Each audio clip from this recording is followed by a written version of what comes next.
Welcome to Enlightened Wealth Strategies, the podcast where insight and knowledge meet opportunity. Please join us as we navigate the world of finance, discovering actionable strategies to help you achieve your personal financial goals.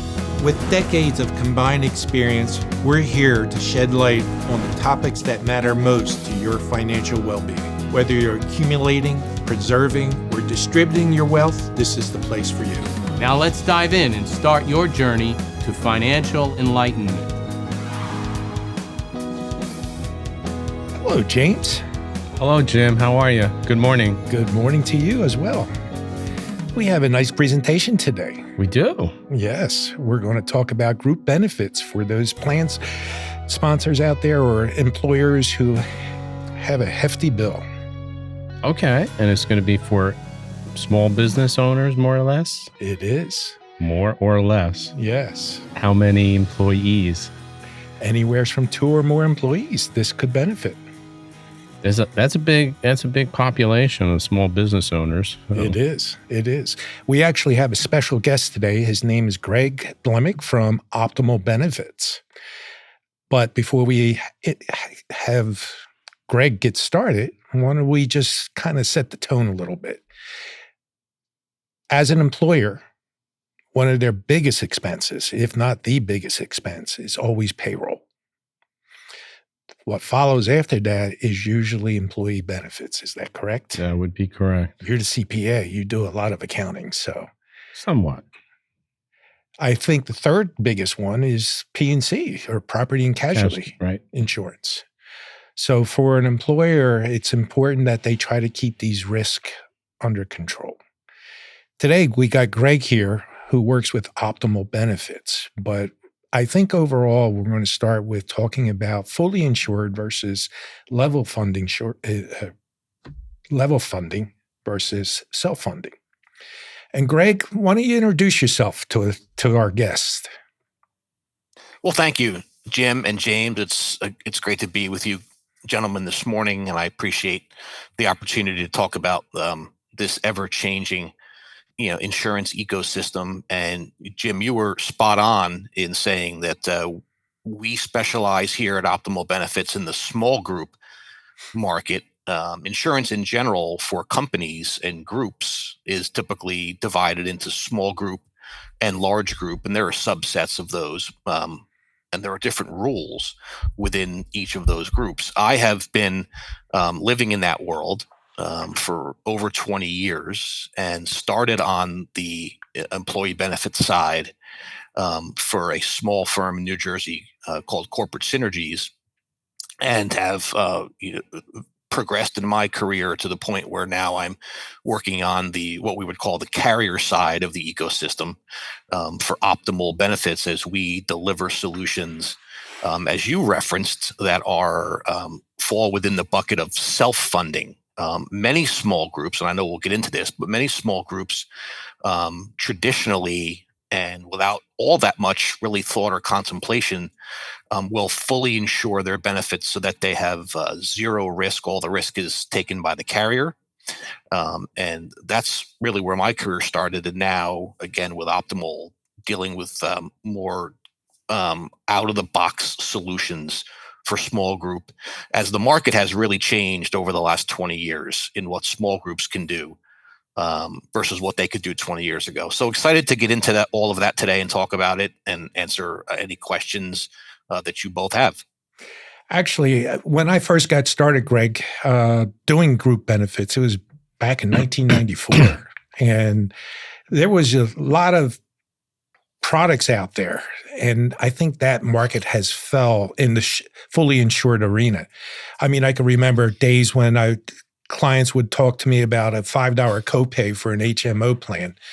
And we can't even touch that this day and age. Am I correct? I mean, I don't think there's any more $5 copays out there, is there? You are correct. I will tell you that we typically don't quote those type of plans. The reality, Jim, as you know, being in the business yourself, is that there are a lot of contributing factors to why the costs just aren't where they, were 20 years ago. Certainly, costs for employees and their families, even in group plans, which are supposed to, by their nature, save money versus going and buying an individual plan. These group plans have far surpassed the consumer price index over the last 20 or 30 years for individuals, and have also caused headaches, and I think have kept a lot of CFOs and finance departments up at night thinking how they can control this cost, when you're seeing doubling and tripling of total group costs in sometimes less than 5 years. And the reality is, we're living longer in this country. The percentage of healthcare spent in the last 5 to 10 years of life is well over 70% of the total spend that's out there. Plus, you've also seen, longevity increase. Our average age is increasing, which means more healthcare. And quite frankly, we've seen the rise of specialty drugs.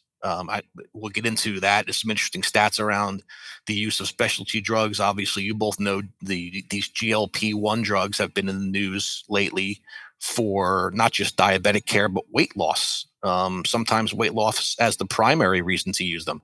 So there are a number of factors that have contributed to overall cost increases, and a lot of small businesses have become fed up with that.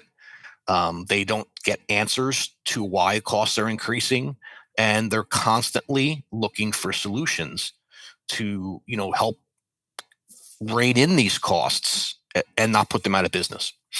Well, back in the day, I knew there was self-funding, but that primarily stuck to the large group arena.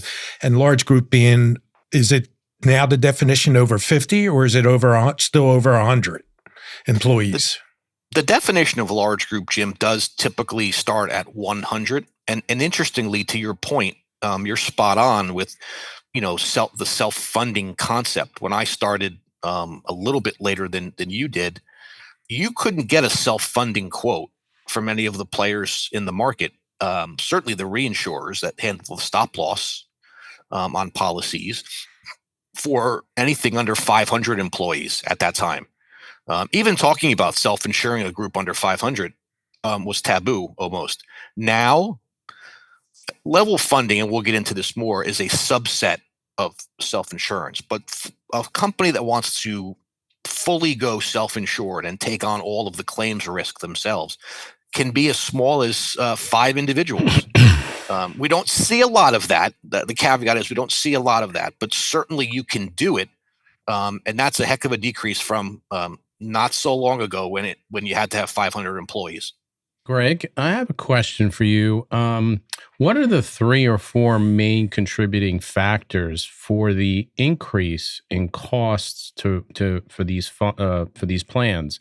Sure. Like Jim had mentioned, going back many years ago, the copays were $5. If I recall, going back those same number of years, employees were not even contributing to their health insurance plans if they were with an employer. Now, of course, it's they're co-paying. It's both the employer and employee are contributing to that. So that's why I'm asking that question. James, it's a good question. It's one that we often get. And for those of us that have been in the business for a long time, we can remember when the 3 or 4 items that I will point out to you to answer your question were not talked about all that much. They were always there, but they really have taken off. And interestingly, really kind of laying on top of all of this cost discussion is the fact that for the first time in this insurance ecosystem, if you will, whether you're a small company or a large company, you're dealing with 5 generations of individuals in the workforce. And that is relevant to the answer because you've got folks, I have folks working here in my office today, one that just graduated from Penn State. She's 23 years old. As you can see, if you can see me, I'm not anywhere near that. But we have people that are 23 years old in the workforce, and we have people that are 63 and 73 and everybody in between. And all of those different demographics look at and interact with benefits, in their own way. When I started, you would never send information about benefits via text. In fact, I don't think texting was invented or existed when I started. Now we do a lot of benefit, believe it or not, benefit and open enrollment communication via text, if that's the required method. But specifically, the main reasons for increase in cost are three or fourfold, typically, and sometimes one or two are folded into each other. But the biggest, believe it or not, is the fraud slash waste in the system, and that's issues with billing codes and the complexity around unnecessary procedures that are often prescribed based on the types of money that's being made by certain providers in the system, and that has spiraled out of control and become the number one contributor to overall cost. The second is the fact that we, as I mentioned earlier, we are living 5 to 10 years longer than we did 20 or 30 years ago, and combined with that, sometimes, as I said, is end of life cost. You've got more people spending more time in hospitals. It's the reasons why our hospitals systems are so stressed. Our nursing, you could do an entire podcast on the state of nursing in this country, and how burned out they are dealing with our older folks, our older generations, that are utilizing a heck of a lot of healthcare, more healthcare than they did, more expensive healthcare too than they did years and years ago. And then there's obviously medical trend. Everything costs more, so insurance carriers charge more for everything they do. And again, as I mentioned, specialty drugs, the increase, probably the biggest increase in a specific area of care has come in the prescription and prescribing by doctors of not just your typical generic or brand drugs.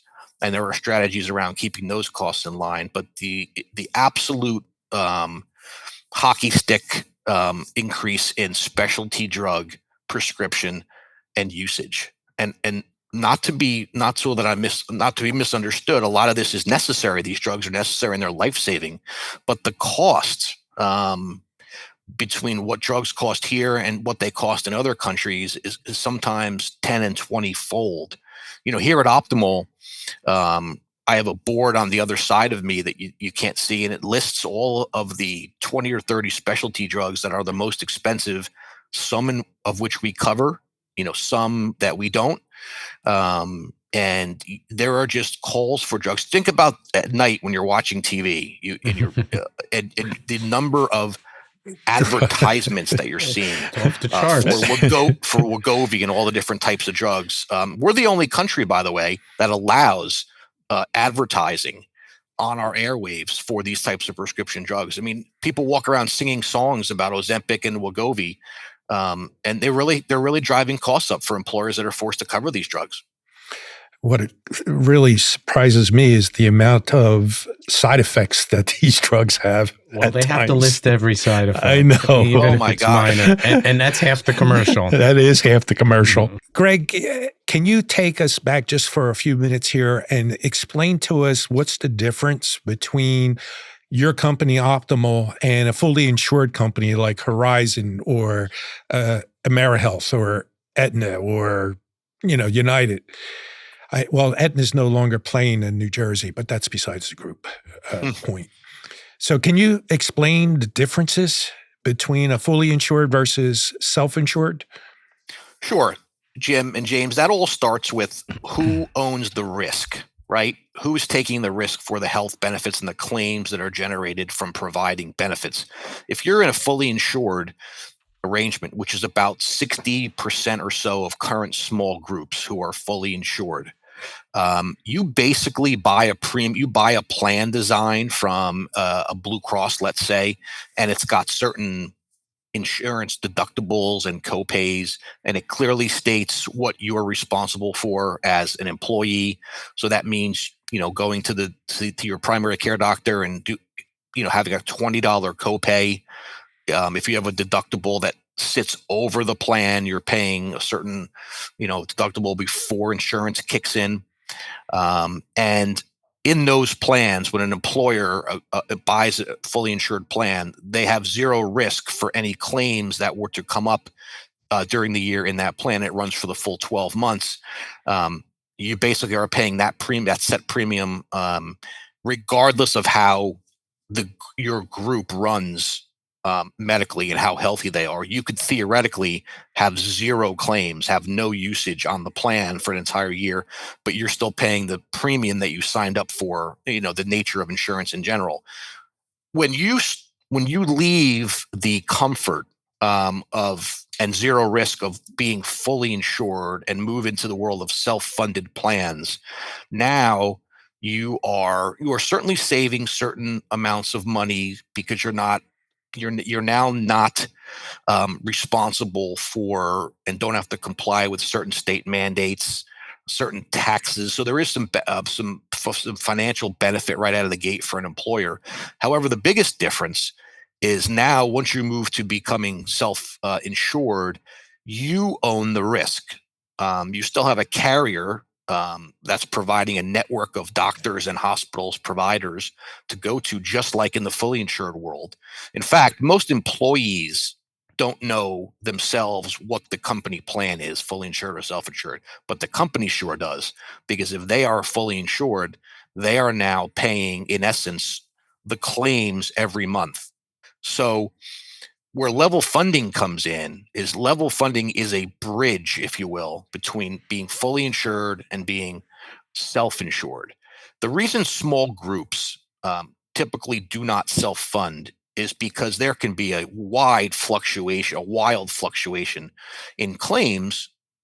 During the year, you theoretically could have no claims in January, but you may have, $50,000 in claims in February. And typically, small businesses don't have the risk tolerance. They're more averse to risk. Maybe they're a growing business. They're not really thinking about benefits. They didn't think about that when they started the business. And quite frankly, they don't have the cash flow to handle the wild fluctuation in risk. So along comes level funding, and it says, well, let's be something kind of in the middle. And today, about 40% of companies in the small group space are using a level funded plan. And in essence, what a level funding plan does is it's really inherent in its name. It levels out your premium. So it basically is a level funded plan exists on a self-funded platform. But what it does, it takes the annual premium, and instead of the employer paying for each claim as they come, an expected amount of claims is determined by an underwriting department at the beginning of the year, and then that is divided by 12. I'm oversimplifying it a little bit, but that's divided by 12. So you're basically paying the same amount every month, like you would in a fully insured arrangement. But now, because it's self-funded, you have the ability to receive a refund on any claims dollars that you didn't use throughout the year. So, aggressive employers and employers where the companies are relatively healthy really like that option, because they're not just signing for an amount of premium and not having any skin in the game. So we're seeing a good amount of employers get a refund at the end of the year. And they also now have the ability in this model to actually see their claims month by month. So they can know as the year is progressing how they're doing relative to the expected claims, and that can help them plan for the next renewal. So the ability to get a refund on unused claim dollars and the ability to see your claims in real time are two big, huge reasons, the reasons really, why a small company, would leave the comfort and stability of the fully insured world. One of the things that I've noticed over the years, at least this is how I feel, because we're part of a capitalistic country. So to me, if you got competition, that helps keep pricing in check. But from what you were saying, there's a lot going on in the fully insured market that's causing and driving those prices up, because more than just lack of competition. How is it on the level funding at this point? I know of Optimal because of the relationship that you and I have and my wife has with Optimal. But what I don't know at this point in time is how many other vendors are there in that level funded arena, because this is the first time I'm hearing that it's 40% going to this direction. It's a good question. And what's funny is if you think about the insurance ecosystem, right? There are certain types of plans that every employer, small or large, will put in place, implement for their employees, or at least look at. Medical insurance is what we call the core benefit. And then you have ancillary benefits, dental benefits, vision benefits. You have accident insurance, you have critical illness insurance. So that's where you think about AFLAC and some of the voluntary type of benefits that are out there. If you remove medical from the conversation, there are 20 or 30, if not more, players regionally and nationally for all of those other benefits. And that creates great competition, speaking to your point around a capitalist society. In the medical space, due to consolidation, we only have a handful of solutions in the in the fully insured space. So if you're going to be fully insured, you're going to work with Aetna, United Healthcare, Blue Cross, or Cigna for the most part. And you have pockets. You have Kaiser Permanente out west, and you have different different systems around the country. But when people think of major insurance carriers who really control the market and have forever, those are your choices, and they're often colloquially referred to as the BUCAs, Blue Cross, United, Cigna, and Aetna, and they have dominated the market. Along comes level funding. It's been around for a while, Jim, probably since the mid '90s, but it's really taken hold over the last 10 or 15 years. And Optimal is a newer player in the space. More on that, I guess, potentially later. But we are one of, unlike only a handful of medical carriers, we're more like what I first said around the ancillary carriers, our space. So you've got Optimal, and we compete every day professionally with companies like Allstate, and who just is in the process of finishing a sale to Nationwide, as they divest of a lot of their group products and focus on individual insurance. But they are a huge and very well respected player in the market. Trustmark is another player in the market that many people have heard. And they have some sub-regional companies that sell level funded plans beneath them. Allied National is a very well-known player in the market. And the large carriers have led the market as well. Probably close to 70% of the 40% that are level funded are doing it through a program that United Healthcare offers, or Aetna, or Cigna, and some Blues across the country are starting to do more level funding. So the competition is fierce, and from an employer's perspective, that's a fantastic thing. You will often see an employer, and we see these all the time, with basically a spreadsheet of about 8 or 9 different options, quotes, if you will, that they can look at and negotiate with all of us to get the best combination of cost and value, because we all bring certain differentiation to the table, beyond just the core level funded program. So the competition is good for employers, and I think the environment and the market is very healthy right now. Greg, a question for you too. So the employers, when they utilize a plan that you have, what do they do to help employees to incentivize or influence or encourage them to be healthy? Because as you pointed out earlier, at the end of the year, based on the number of claims they have or don't have, they're going to wind up getting a refund. So that's to the benefit, obviously, to the company and its employees as well. Very true, James. Very often, when a company is looking at level funding and they're putting all of us on a spreadsheet, one of the things that we try to really hammer home and help employers understand is you're not just buying a level funded plan for your employees based on price. Of course, price is important and probably the number one driver. Don't get me wrong, but you're exactly correct. The reality is, if you're going to make this move, you're going to want to have thought about with your broker or consultant. So someone like Jim, as he mentioned earlier, right? The reasons, the deeper reasons why you would choose a level funding or full blown self funded plan, because it's in your best interest to incentivize your employees to, and well, this is what we're seeing: incentivize your employees to do all of their annual physicals. And that may sound very simplistic to maybe even the three of us, but what we're finding is, back to my comment around the 5 generations now in the workforce, if you are under 35 or 40 years old, believe this is an incredible stat. 9 out of 10 of those employees in that age range do not have a primary care doctor.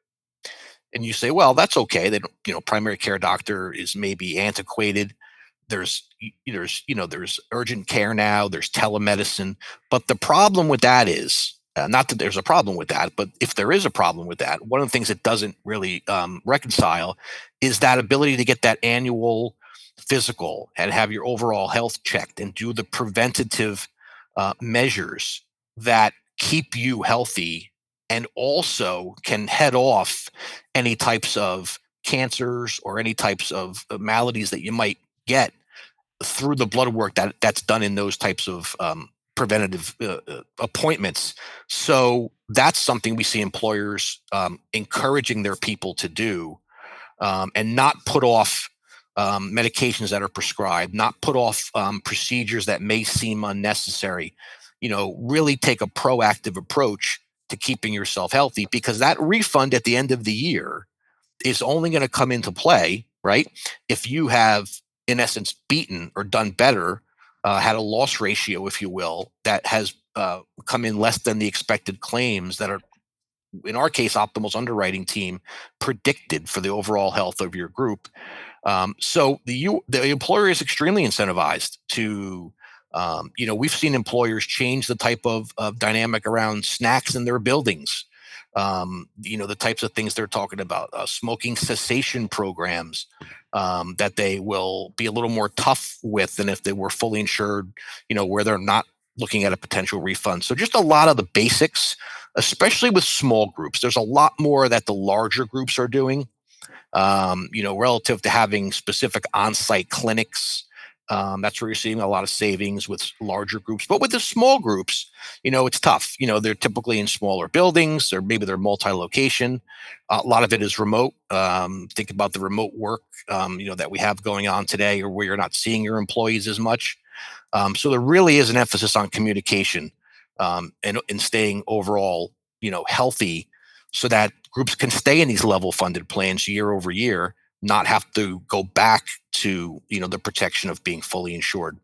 I'm going to ask might be, I won't say ignorant question, but just a general question in the sense. So do some employers, do they also bring in other professionals, like, for example, nutritionists, to help their employees to think about, because you mentioned snacks on site, but are they bringing in those types of professionals to help their employees to maintain their health so they are not submitting claims? And also, gym memberships. From my own perspective, I've always gone to the gym or worked out, but not everybody does that. That's many people. That's hard to do. It's there's a level of discipline that needs to take place. But I'm just curious if companies incentivize their employees in that respect as part of the overall plan itself. James, they absolutely do. One of the biggest trends that has, in essence, mitigated even further cost increases over the last 20 or 30 years has been this rise in what, you probably heard them termed as wellness programs. Open the phone book, show my age. Open your phone and look for wellness providers just in our area, in any area of the country, and you will find handfuls of firms, very respected firms with a very specific mission that will literally be bolted on to an employer's medical plan. And Jim knows this, probably has worked with some of the wellness providers in the area. And these have become large, thriving businesses in helping employees at their clients through coaching. We have, whether it's a small or a large business, we have coaching that exists it happens on the phone. It happens in person. We have coaches that go out to locations. and do wellness coaching, and that includes, to your point, the benefit of a good diet, right? The benefit of all of the things around sleep technology, how you should get better sleep, and how that impacts your day, and physical fitness. So the big three, right? Sleep, diet, physical fitness. All the ones that you mentioned. There are companies that are doing this, and there are employers paying a lot of money and putting a lot of stock into that to have not only to get a refund in a level funded or self-funded plan, but in general to improve the overall health of both their company, and their industry. And they've been told by folks like us for years that a healthy employee is a more productive employee, right? So they're not absent from work, and they're also not zoned out when they're at work. The two biggest factors to lack of productivity. So there's a huge industry that has sprung up in the area of wellness, covering the areas you mentioned: nutrition, sleep, gym, physical fitness. Greg, I know over the years, large group always had some form of wellness programs for their employees where they would have a fair just and booth set up for their employees to go and visit and encourage them to do so. Is that now, are you saying that this is actually happening now in the small group arena as well? Oh my gosh, yes, Jim. We are seeing 10, 15-person companies.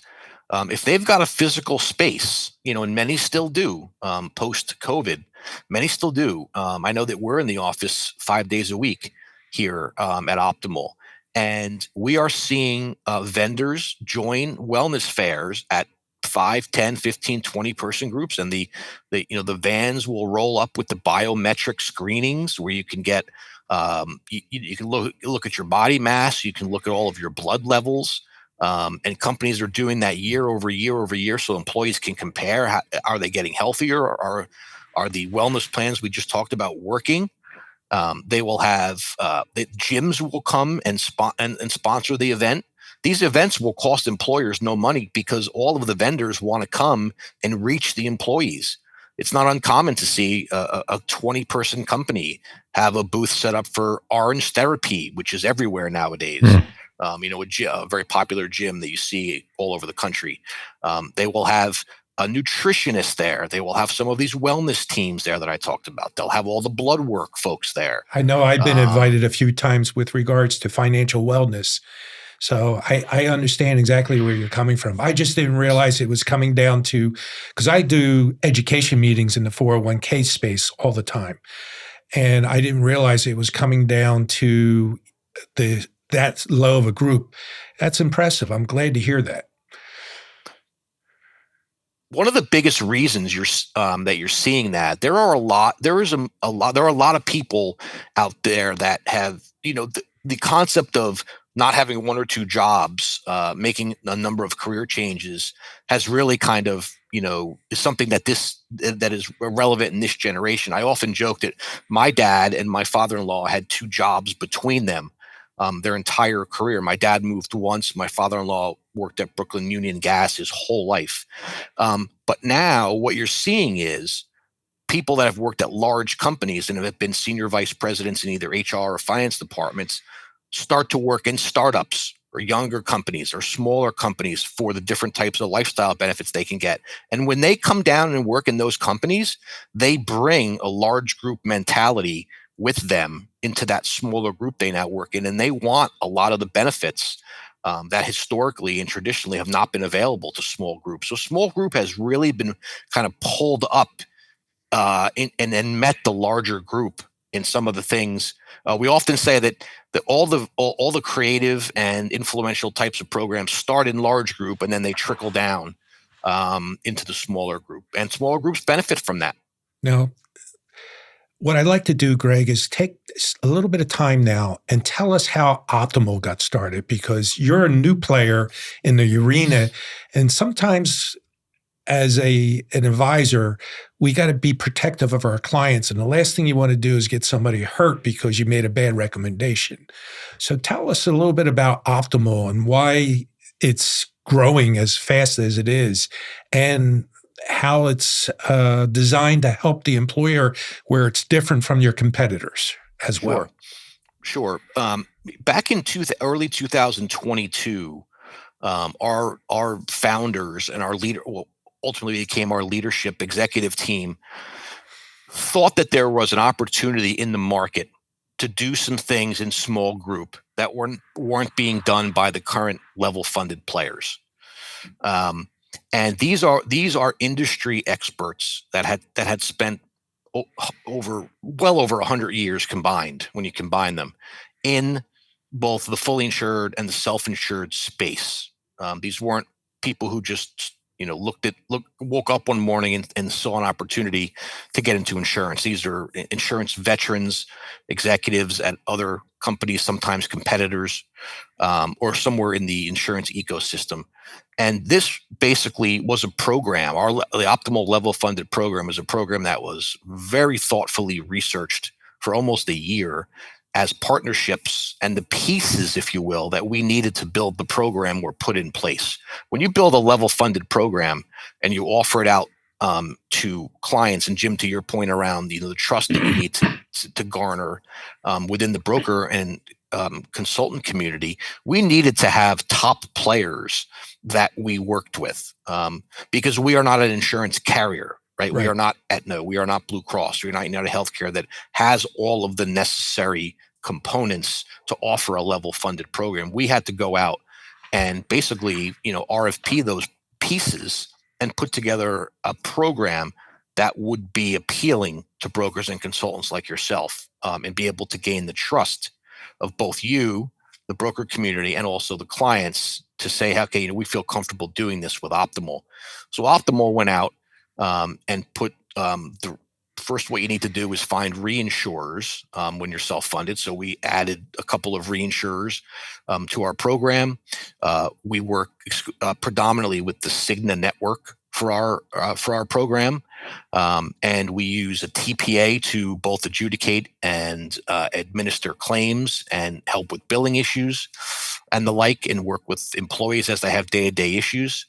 And we also have reference-based pricing solutions, which again could be another, the concept of reference-based pricing could be another potential podcast around eliminating insurance networks altogether. So we really did a very thorough job in building out this program, if you will, because Optimal we refer to ourselves as a program manager, bringing all of the necessary pieces and bundling them together, and then bringing that bundle to the small group market.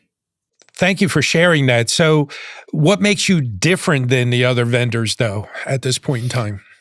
Sure. Whether it's Optimal or whether it's Allstate or whether it's Trustmark or the Uniteds and Blue Crosses of the world, we all start with the core network where employees are able to go out and, if you're in a level funded program as an employee, you don't, again, like I said earlier, you don't even know. You still have a card in your wallet that has a network on it. And you're going to your doctor and you're paying a copay and you're going about your insurance life as you normally would. But for an employer, what we tell a broker to convey to the employers is, historically, and since the start of level funding, the concept of refunds that we talked a little bit about earlier, has been very, very much single-minded, where at the end of the contract period, you would get a 50% refund of the total eligible claims pool, as long as you renewed your business with the current vendor that you were with. So we came into the market and we said, well, that shouldn't be that way. And long story short, we provide 4 solutions when it comes to refund. You can get 50% and you can renew with us if that's the choice that you make early on in the process. You can also receive a refund of 50 or 100% of the full claims amount, even if you don't stay with us.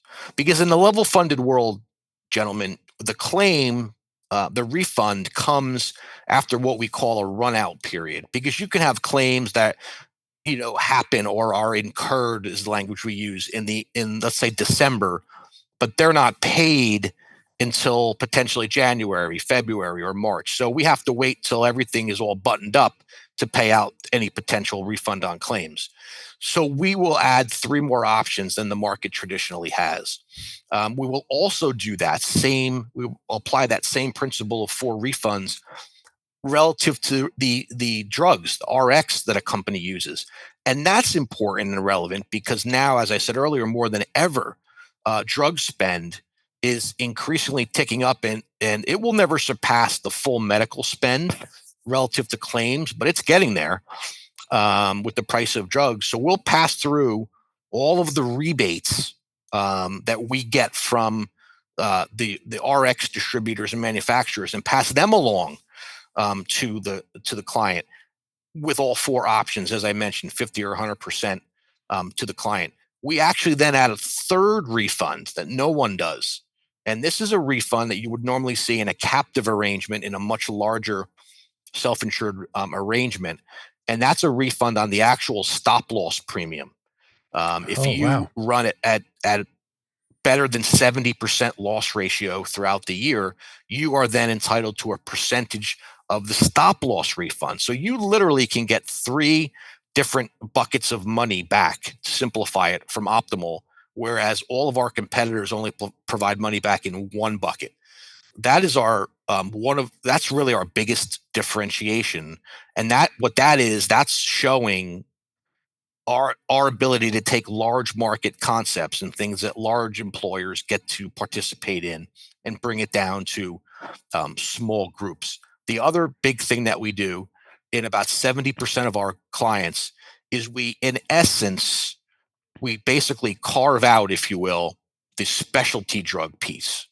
And these are the most expensive drugs that cost over $2,000 a month that really can weigh heavily on a small group's overall cost.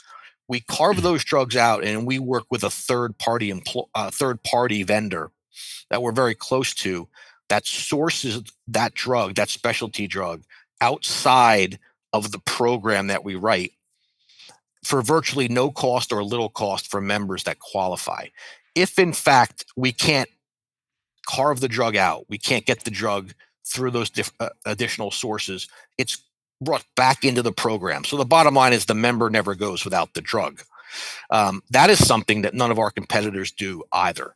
Wow. And it's That's something that has impressive. been very appealing to the brokerage community, evidenced by the fact that 70% of our quotes are inclusive of that specialty carve out provision. So that's been very successful for us. The refunds and the carve outs have been very successful, along with the 3 different flavors, if you will, of reference based pricing that we do.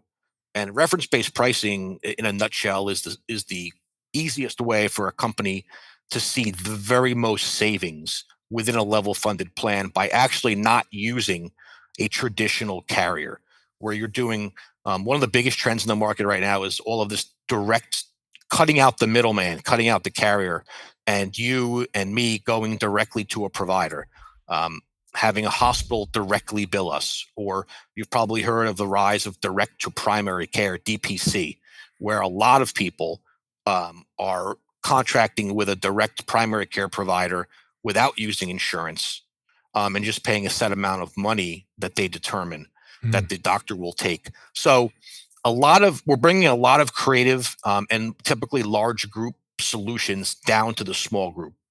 So, Greg, one point. So you really cater to small businesses from employees from 2 to 100, 200, 300. Is there a set number?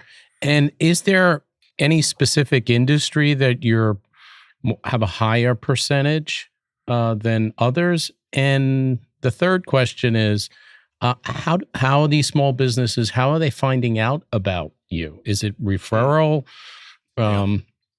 or is there any other ways that companies are finding out about your services?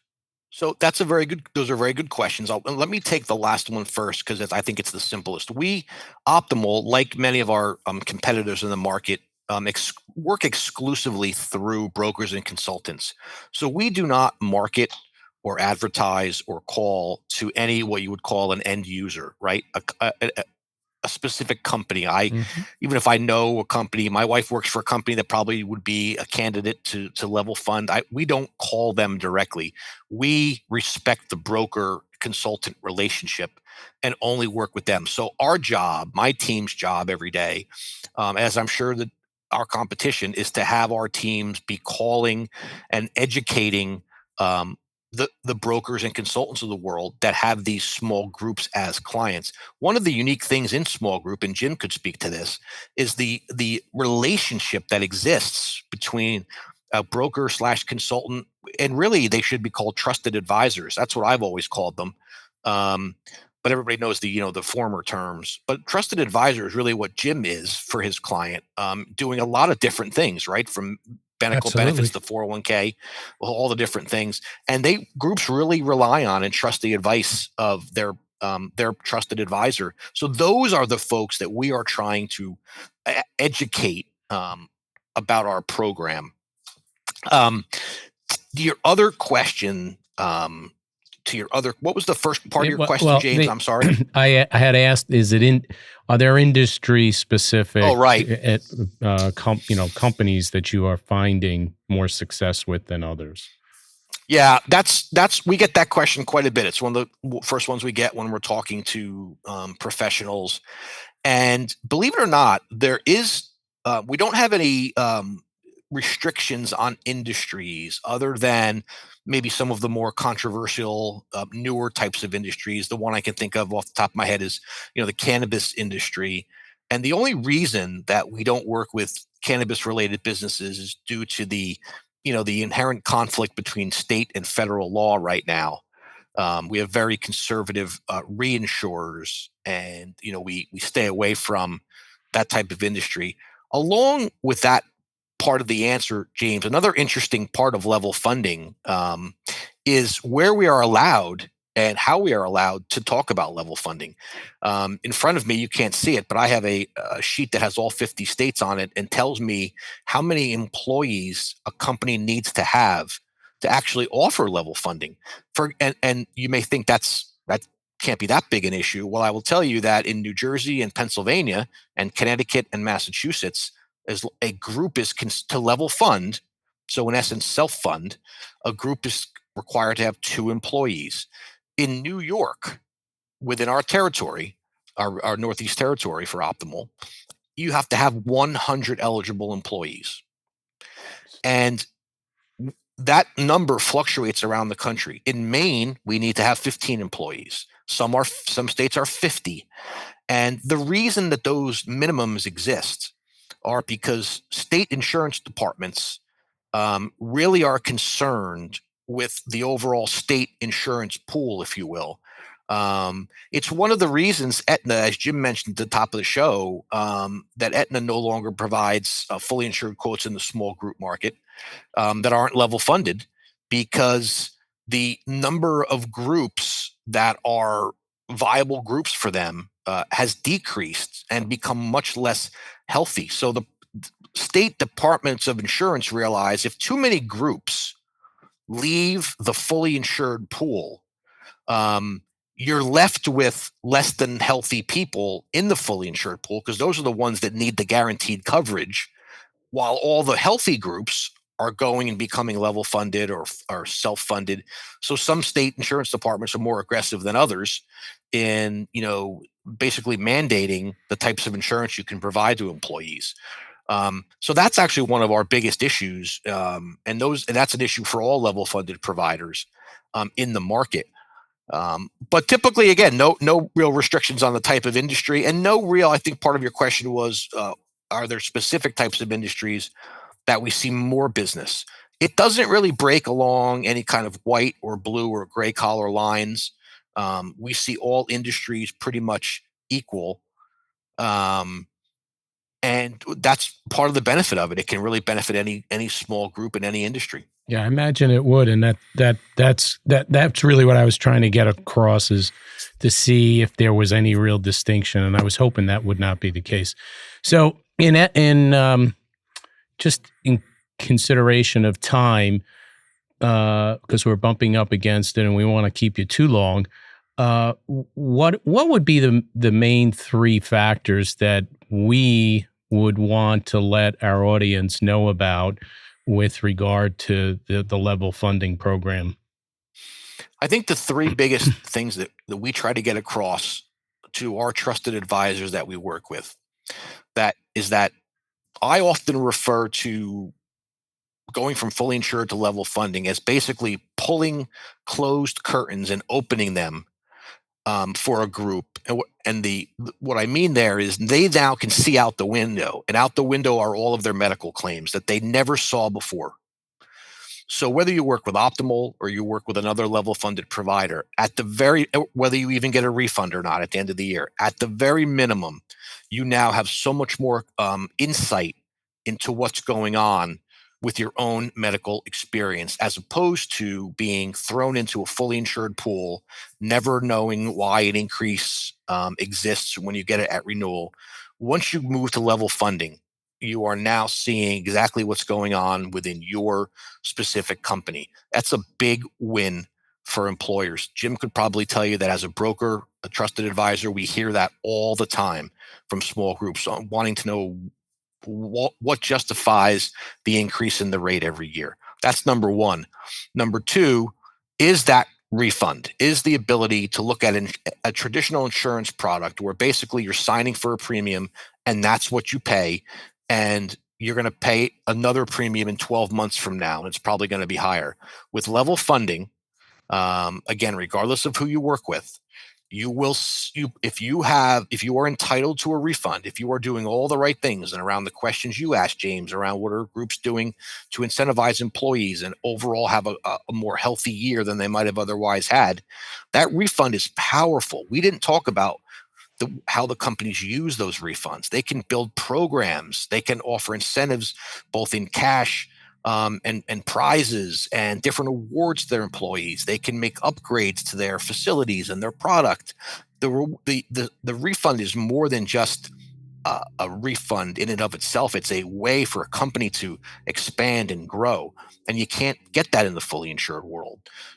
That's number two. Number three, we didn't talk a lot about it, but I think the ability to use the tools like that Optimal has, the shopping tools that exist. When you become an Optimal client, and we are Optimal clients, the employees of Optimal, we use our plan, and I have an app on my phone that allows me to shop the cost and the quality combined of every procedure and every doctor at every facility that I could go to. It's a partnership that we have. It's available for every employee that's on an Optimal plan, and now you can make better decisions. An MRI, as you both probably know, can cost $500 on Main Street, and it can cost $3,000 4 blocks down at a hospital. We empower employees to be able to really look at what medical care costs, and then kind of compare that and weigh it against the type of plan that they have. Do I have a high deductible, lower deductible? And they can make decisions that are backed by data, both from a cost and an overall procedure and personnel effectiveness through this app on the phone that we have. So really, all three of those combined, there are more, but in the essence of time, all three of those elements combined really make for a great experience for both the employer and the employee. Well, this was great, Greg. We really appreciate your time in explaining this level funding and how it could be utilized for small businesses. Jim, do you have anything to add before you wrap up? I think it's been awesome, Greg. I look forward to continue working with you, and we'll probably have to have you on another podcast just to talk about that base pricing. All right. Well, Greg, thanks again. Bye now. Thank you for joining us on this episode of Enlightened Wealth Strategies. We hope you found today's discussion insightful and inspiring. If you enjoyed this episode, don't forget to follow and subscribe to our podcast. You can find us on YouTube, Apple Podcast, Spotify, or your favorite podcast platform to stay updated on new episodes. Your financial journey doesn't end here. Connect with us online for even more resources and exclusive content. Until next time, remember, financial enlightenment is just an enlightened wealth strategy away.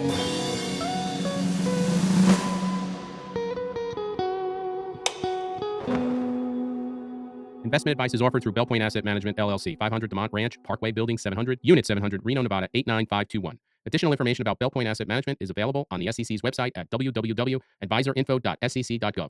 It is important to read our disclosures available at this link, www.bellpointasset.com disclosures. The information provided in this presentation is educational and limited to the dissemination of general information. This material is not intended to be a recommendation of any kind, investment, tax, or accounting advice. Does not constitute a solicitation to buy, sell, or hold a security or an investment strategy, engage in any financial transaction, and is not provided in a fiduciary capacity.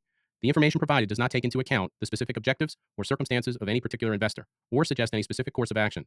Investment decisions should be made based on investors' objectives and circumstances and in consultation with his or her financial professionals. While the advisor uses reasonable efforts to obtain information from sources believed to be reliable, the advisor makes no representation that the information or opinions contained in this material are accurate, reliable, or complete. All information and opinions contained in this material are subject to change without notice. The views and opinions expressed are for informational and educational purposes only as of the date of the production or writing and may change without notice at any time based on numerous factors such as market or other conditions, legal and regulatory developments, additional risks and uncertainties, and may not come to pass. This material may contain forward-looking information that is not purely historical in nature. Securities offered through Fortune Financial Services, Inc., member FINRA and SIPC, Bell Point Asset Management, LLC, and Fortune Financial Services, Inc. are not affiliated. Past performance is no guarantee of future results. Investing involves risks. Principal losses possible.